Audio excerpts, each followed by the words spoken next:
على رسوله الكريم اما بعد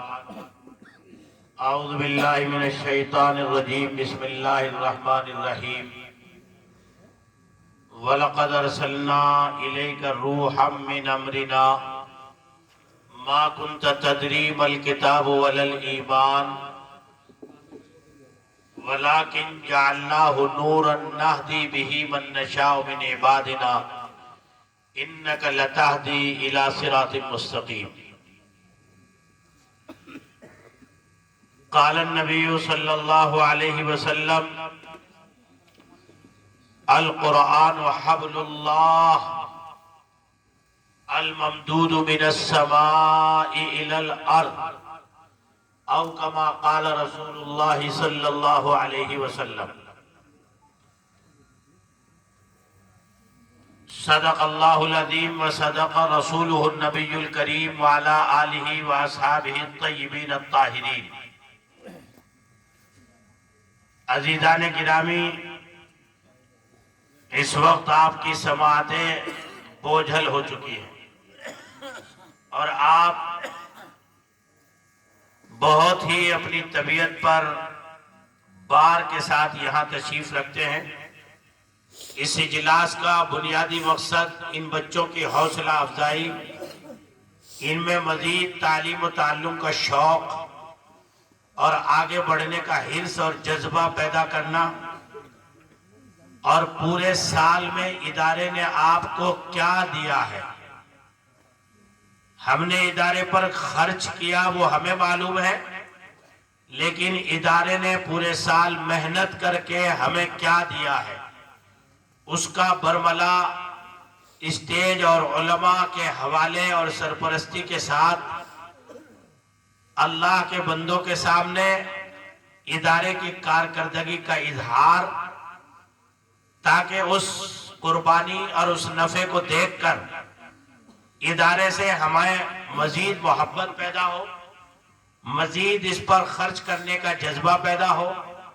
اس کو چوطرفہ سنبھالنے، سنوارنے، سجانے کے لیے قربانی دینے کا مزاج پیدا ہو. یہ بھی بنیادی سالانہ اجلاس کے مقاصد میں سے. اور ان مدارس اسلامیہ کی یہ خاموش ایک برکت ہے کہ ان کے سالانہ اجلاسوں کی برکت سے یہاں بڑے بڑے اپنے وقت کے حضرات اہل علم بستیوں میں آ جاتے ہیں، جن کی ہمیں دیکھنا، جن حضرات کا دیکھنا بھی سعادت ہے، برکت ہے، توفیق باری تعالیٰ کو متوجہ کرتا ہے. یہ ایک بڑا کام بھی ان دستار بندی کے اجلاس سے الحمدللہ وجود میں آتا ہے، اور بستی حضرات اہل علم کا گلشن بن جاتی ہے، اور ہم اپنے بڑے بڑے اکابر کو اپنی ان گنہگار آنکھوں سے دیکھ پاتے ہیں، زیارت کر پاتے ہیں، ان کی صحبت میں بیٹھ پاتے ہیں. ورنہ وہ یہ لوگ ہیں جن کو مہینوں مہینوں پہلے لوگ تاریخ لے کر اپنے یہاں بلانے کے لیے طے کرتے ہیں، لیکن ان مدارس کی برکت سے اللہ والوں کی زیارت بھی نصیب ہو جاتی ہے. میں اپنی مختصر سی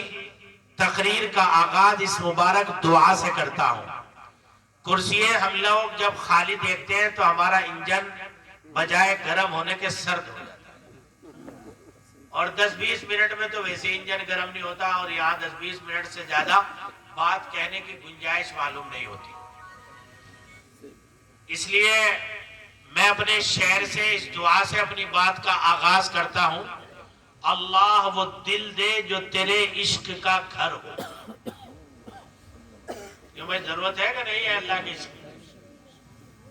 اللہ وہ دل دے جو تیرے عشق کا گھر ہو، دائمی رحمت کی تیری اس پہ نظر ہو. اس لیے کہ خدا کی رحمت کا ایک لمحے کے لیے بندے سے ہٹ جانا آدمی کو ہیرو سے زیرو بنا دیتا ہے، اور ایک لمحے کے لیے اللہ کی رحمت کا کسی پر پڑ جانا اس کو زیرو سے ہیرو بنا دیتا ہے. اس لیے میں نے کہا اللہ وہ دل دے جو تیرے عشق کا گھر ہو، دائمی رحمت کی تیری اس پہ نظر ہو. دل دے کہ تیرے عشق میں کہنے جا رہا ہوں، آنے والے ہندوستان میں مسلمانوں، خدا پاک کی قسم ہمارے مستقبل کا اور اسلام کو محفوظ رکھنے کا بنیادی نسخہ ہے۔ کاش اگر امت اس پر عمل کرے تو ہندوستان میں اٹھنے والے ہر باطل فتنے کا مقابلہ امت اجتماعی طور سے کر سکتی ہے۔ اللہ وہ دل دے جو تیرے عشق کا گھر ہو، دائمی رحمت کی تیری اس پہ نظر ہو، دل دے کہ تیرے عشق میں یہ حال ہو اس کا، محشر کا اگر شور ہو۔ ابھی دنیا میں شور اٹھ رہے ہیں نا، کبھی پردے کا شور، کبھی مسجد سے نکلنے والی اذان کی آواز کا شور،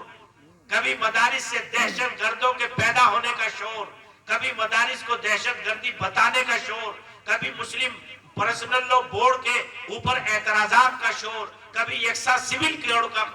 شور، اور کبھی ہماری اوقاف کی جائیدادوں کو ہڑپنے کا شور، اور نہ معلوم کیسے کیسے شور ہے اس وقت میں جو اس ہندوستان میں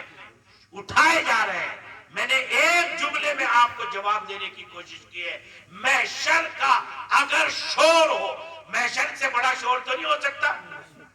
جہاں پسینے میں کوئی یہاں تک، کوئی یہاں تک، کوئی یہاں تک، کوئی یہاں تک ڈوبا ہوا ہوگا، ہر ایک کی نگاہ آسمان کی طرف، سوا نیزے پر سورج ہوگا، ہر ایک حتیٰ کہ انبیاء کو بھی نفسی نفسی نفسی لا اسألک غیرہا، یا اللہ مجھے معاف فرما دے، میں غیر کا سوال نہیں کرتا۔ یہ کس کی حالت ہوگی؟ ہماری تمہاری نہیں، انبیاء کی، جو اللہ کے معصوم بندے ہیں۔ کیسا شور ہوگا وہ؟ لیکن یوں فرمایا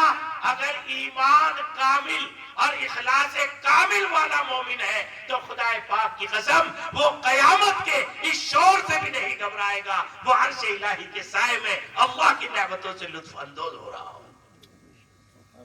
اس لیے میں نے کہا اللہ وہ دل دے جو تیرے عشق کا گھر ہو، دائمی رحمت کی تیری اس پہ نظر ہو، دل دے کہ تیرے عشق میں یہ حال ہو اس کا، محشر کا اگر شور ہو تو بھی نہ خبر ہو، محشر کا اگر شور ہو